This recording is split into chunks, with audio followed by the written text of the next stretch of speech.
Alors voici comment je vais procéder.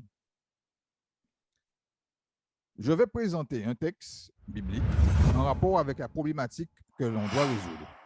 Puisque vous allez essayer de raisonner sur un certain nombre de textes bibliques. Alors, une chose importante, on va rappeler quelques règles que vous connaissez. Lorsque un texte vous pose un problème, vous devez essayer de voir si dans ce texte même, il y a la solution au problème.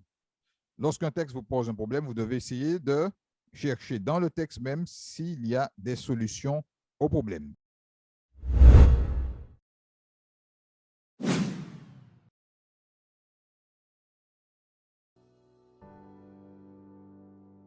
Alors, une concordance biblique, c'est comme un moteur de recherche.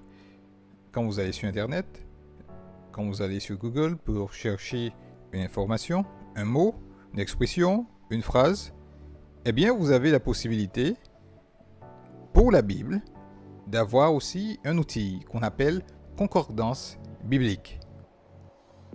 La concordance vous permet de chercher donc un mot, une série de mots ou une phrase donnée.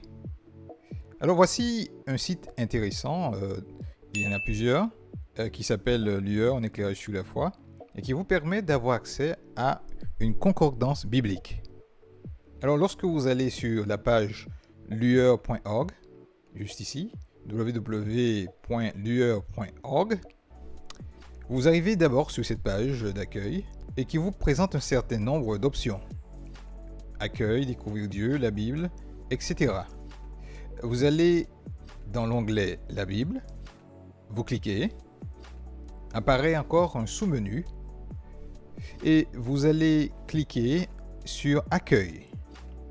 Apparaîtra cette page qui vous permettra de faire un certain nombre de choses. Alors si vous voulez chercher par exemple un mot dans la Bible et connaître sa signification, vous allez pouvoir cliquer ici, dans le moteur de recherche, dans cette barre de recherche, et vous pouvez sélectionner soit en hébreu, soit en grec, soit les deux, c'est-à-dire hébreu et grec, un mot donné.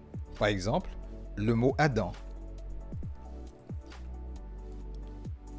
Nous validons la recherche et vous avez ici quelque chose d'intéressant puisque vous voyez plusieurs définitions ici d'Adam. Être de couleur rouge, couleur voyante. En deuxième position, Adam, être de la terre.